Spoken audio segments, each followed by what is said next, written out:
RCP Notícias.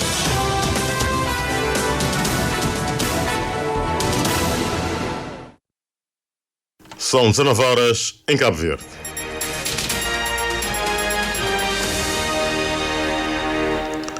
Ouvintes, muito boa noite. Tempo para o jornal estar aqui na sua rádio Cabo Verde.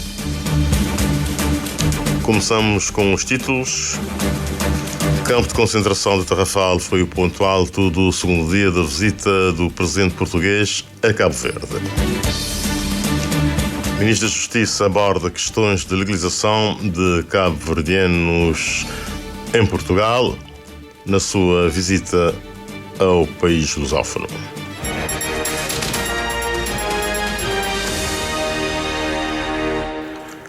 Vamos ao desenvolvimento. O Presidente da República Portuguesa visitou esta tarde o Museu da Resistência no antigo campo de concentração de Tarrafal, onde prestou homenagem às vítimas da repressão colonial. Acompanhado por José Maria Neves, António José Seguro percorreu alguns dos principais espaços do antigo campo e no final da visita afirmou que quis conhecer de perto um lugar que simboliza os horrores da ditadura portuguesa e continua a desafiar as novas gerações a defender a liberdade, a democracia e os direitos humanos. Eu sei que as novas gerações podem considerar que a liberdade é um bem adquirido, mas não é. O Tarrafal mostra-nos isso mesmo. Houve muita gente que sofreu, muita dor, muita morte, para permitir que hoje todos nós possamos viver essa mesma liberdade, quer em Cabo Verde, quer em Portugal. E o apelo que eu deixo é precisamente a todos, em particular às novas gerações, para que cuidem bem da liberdade. Muita gente só se lembra do valor da água quando tem sede. Eu desejo que as novas gerações nunca se sintam essa privação de liberdade e é precisamente esse o apelo e a minha responsabilidade como Presidente da República é de que precisamos de cuidar permanentemente deste bem essencial que é a liberdade e que sem liberdade não somos absolutamente nada. Também o Presidente cabo-verdiano defendeu a preservação do antigo campo de Chambon como um espaço de memória ao serviço da liberdade e da dignidade da pessoa humana. Aqui é um espaço de memória que nos junta a todos, Angola, Cabo Verde, Guiné-Bissau e Portugal. Pessoas que lutaram pela independência e lutaram pela liberdade, lutaram pela dignidade da pessoa humana. É um espaço de memória e é importante visitarmos Tarrafal para podermos reafirmar o nosso compromisso com uma luta permanente pela liberdade e pela dignidade da pessoa humana. Após a visita ao campo de concentração, o Ministro da Cultura de Cabo Verde, António Duarte, agradeceu ao chefe de Estado português, tanto para a visita ao campo como pelo apoio que Portugal tem dado para que esse projeto se materialize. Esta visita parece em boa altura. Um momento em que nós estamos num processo intensivo de elevação do campo de concentração do Tarrafal a património material. Portanto, vem em boa hora, extremamente oportuno. Desejamos que tenha uma boa visita, extremamente proveitosa. Muito obrigado pela sua presença. Gesto retribuído por Seguro, que encorajou o Governo a continuar a trabalhar para essa realidade. Vimos com bons olhos e apoiamos esse desejo vosso de ser elevado a património da humanidade e venho também com uma mensagem muito simples. A liberdade, por muito que pensemos que é um valor adquirido, nunca o é. Nós precisamos de cuidar dele sempre, em todos os momentos, em todas as circunstâncias. É como uma flor. Precisamos de lhe tratar bem, de lhe dar sol, de lhe dar água, de cuidar dela. E este é um bem essencial. E por isso a preservação que fazem aqui da memória é um hino à liberdade.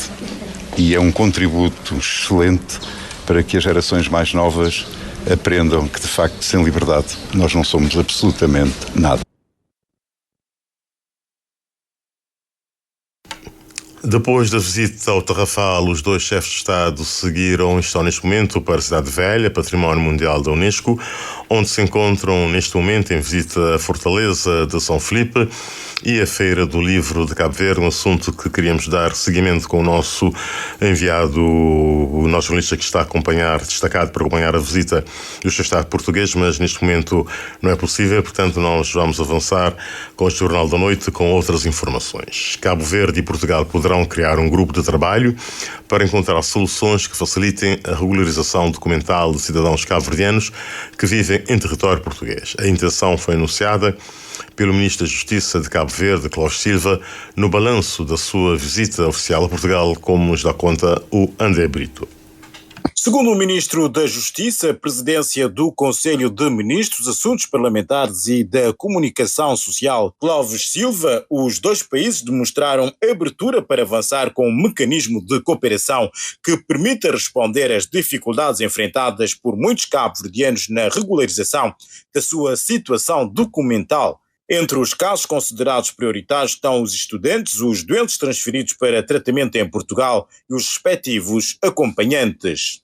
Nós estivemos aqui também com os assuntos parlamentares, estivemos também numa reunião muito importante com a presidência do Conselho de Ministros português e que também tem a tutela da comunicação social, que no fundo abrange todas as áreas que nós também tutelamos dentro do governo.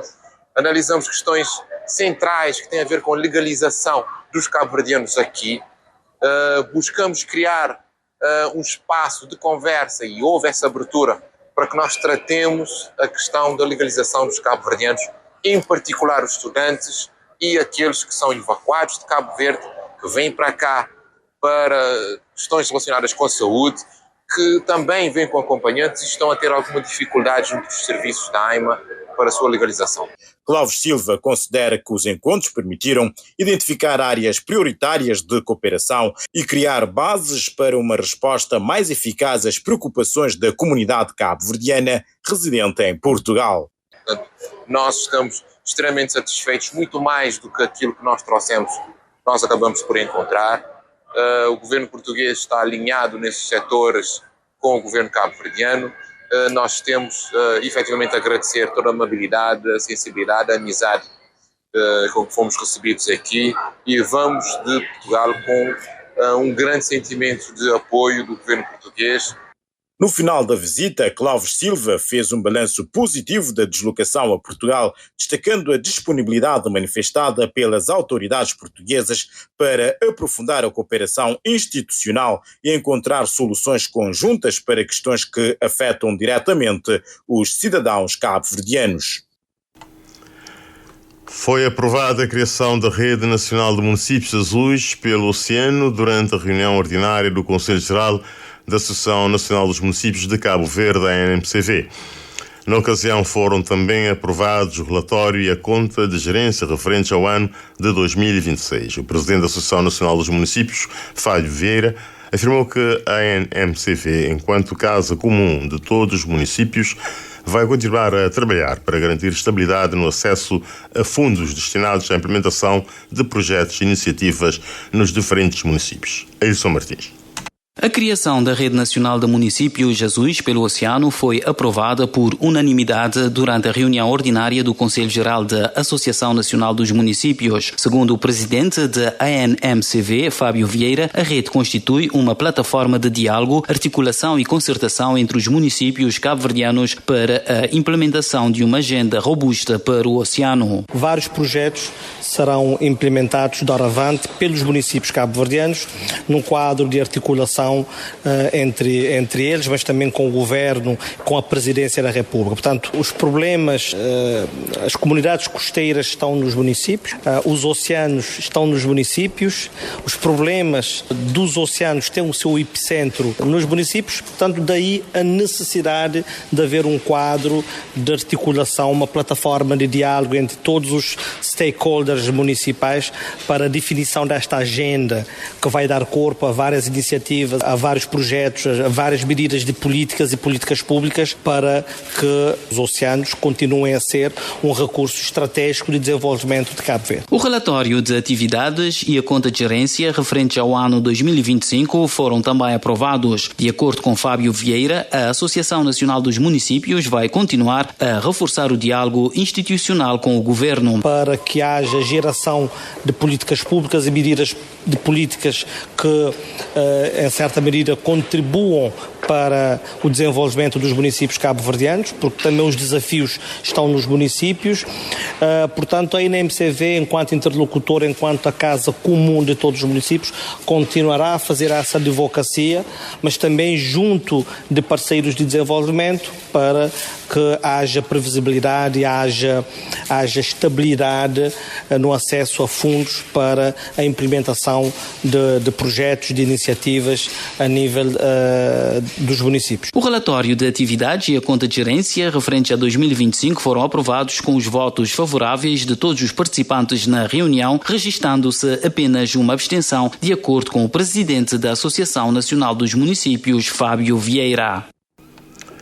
O Ministro da Saúde afirmou que todos os presidentes de câmaras e de assembleias municipais que participaram na reunião ordinária do Conselho Geral da Associação Nacional dos Municípios estão engajados na mobilização da mega campanha nacional de limpeza e luta antivectorial que se realiza no próximo sábado. Lúcio Fernandes diz que os responsáveis municipais estão na fase de planificação e identificação dos locais onde serão realizadas as ações de limpeza. Normalmente as delegacias sabem os sítios onde há maior proliferação de vetores, nomeadamente de mosquitos, e juntamente com a Câmara Municipal eles vão liderar este processo nos municípios.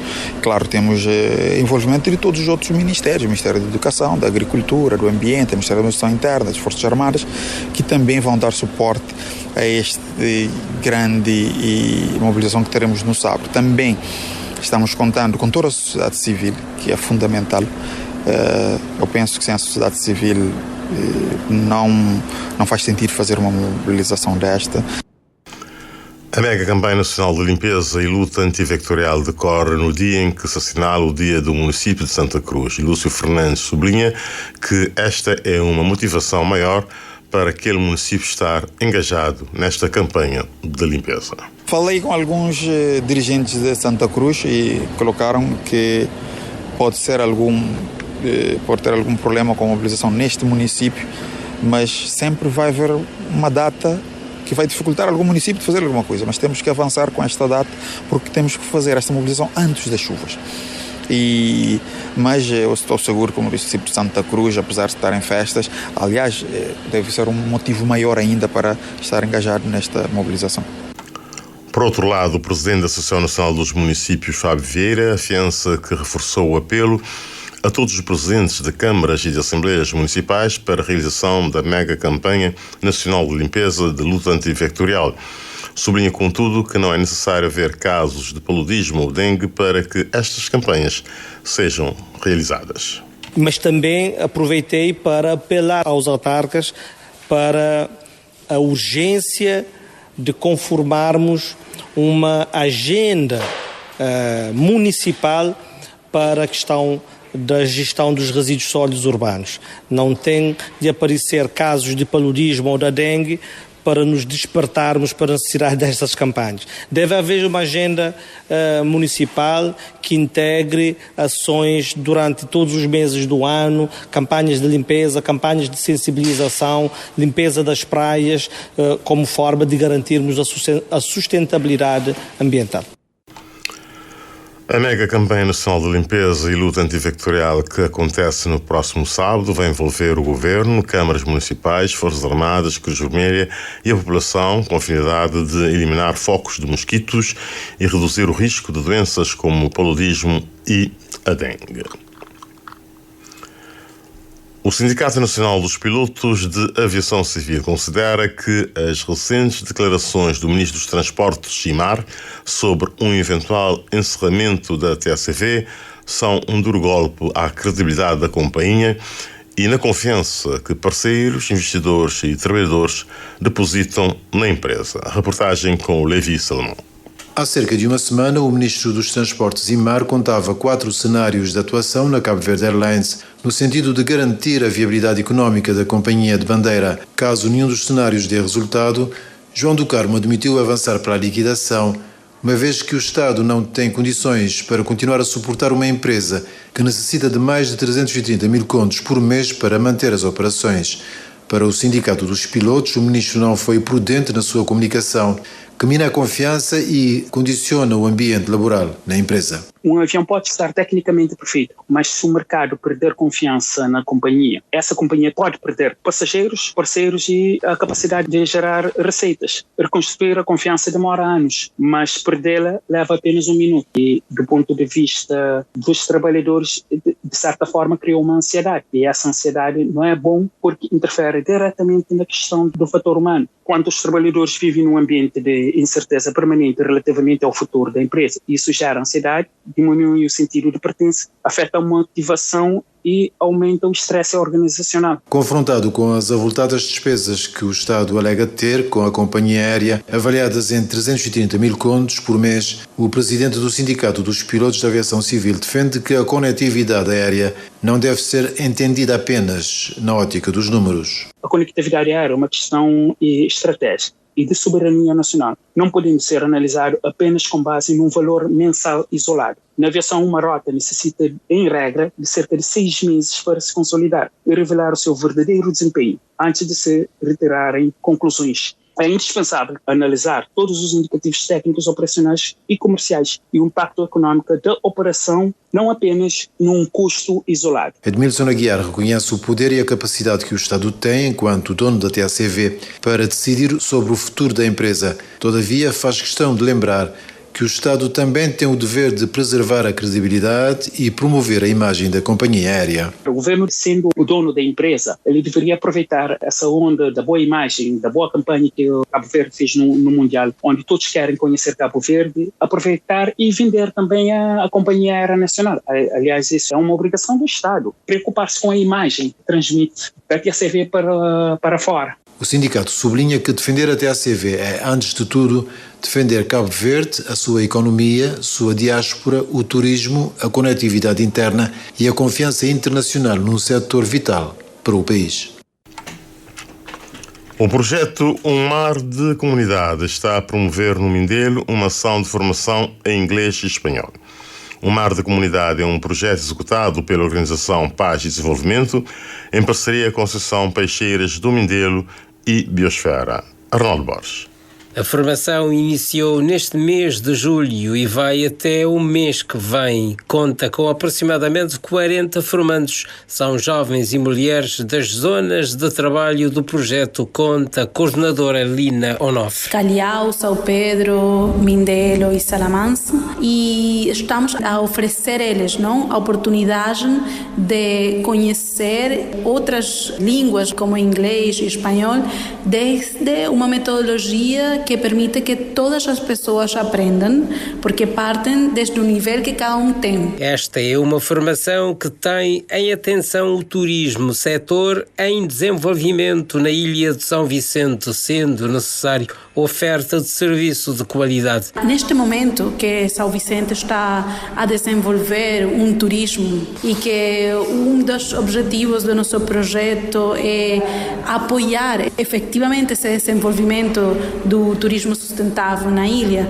é muito importante que as pessoas das comunidades adquiram conhecimentos em línguas estrangeiras, como espanhol, inglês, onde que a ilha está a receber muito mais turistas e a ideia é oferecer melhores serviços para o turista, desde um turismo comunitário, desde um ecoturismo. E os participantes da formação enquadram-se na ideia, explica a coordenadora do projeto O Mar de Comunidade. Porque a maioria deles vem de um processo que nós estamos a apoiar desde antes desse curso de línguas estrangeiras. Então, a ideia é continuar fortalecendo as suas capacidades para eles desenvolver-se muito melhor neste contexto que está a mudar muito rápido, onde temos que oferecer melhores serviços e eles também melhorar os seus negócios, seus serviços de trabalho que oferecem às comunidades, como, por exemplo, aqui estão rapazes que trabalham com ecoturismo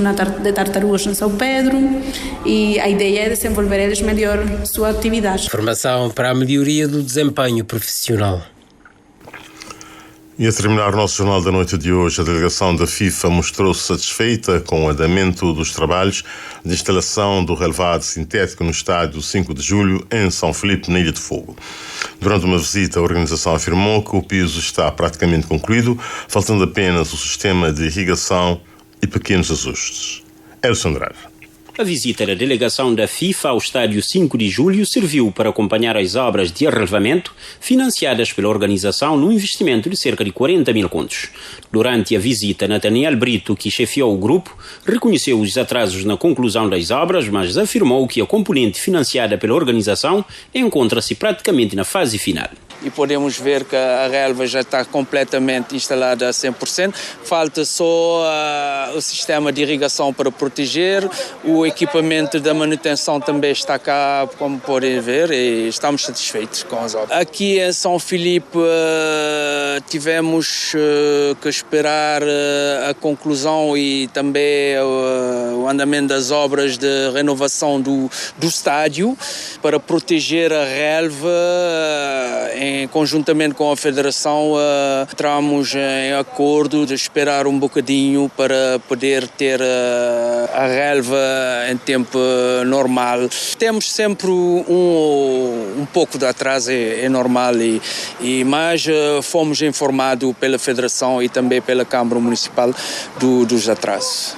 Questionado sobre a possibilidade de inauguração do estádio em outubro, no período em que está previsto o Fórum do Futebol Africano na Praia, com a participação de representantes das federações africanas e da FIFA, o responsável explicou que a conclusão das obras é da responsabilidade da Câmara Municipal, cabendo à FIFA acompanhar apenas a componente que financiou. Quanto a esta questão, Euclides Fernandes, em representação da autarquia, aponta outubro como data prevista para a conclusão dos trabalhos. Sim, nós já estamos a trabalhar, já temos um novo plano de trabalho, estamos a prever até mês de outubro concluir esta obra estruturante de estádio 5 de Julho para devolver aos amantes do futebol. Nós já mostramos os constrangimentos que nós temos desde o início dessa obra, desde a contratação, e depois de todos os outros constrangimentos que aconteceram durante o percurso destes trabalhos, nomeadamente falta de transporte, falta de materiais muitas vezes aqui na Ilha do Fogo, queda de muro de estádio, queda de grua e muitos constrangimentos. Nós justificamos os atrasos e acreditamos que foram atendidos pela FIFA e nós agora temos a obrigação de fazer um esforço até mês de outubro para entregar esta obra. As obras de requalificação do estádio 5 de Julho rondam os 300 mil contos e têm enfrentado sucessivos atrasos na conclusão. A situação tem gerado críticas por parte dos munícipes e da Associação Regional de Futebol do Fogo, que continua a realizar as competições regionais do campo de São Lourenço. 19h23. Foi assim o nosso jornal das 19 da Jornal da Noite do dia 22 de julho de 2026. Aos caros ouvintes, votos de muito boa noite e boa sintonia com a sua Rádio Cabo Verde. Boa noite a todos.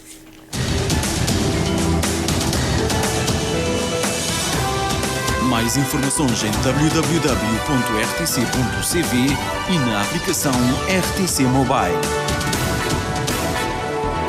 RCV, o rigor da notícia e o melhor da informação a cada hora.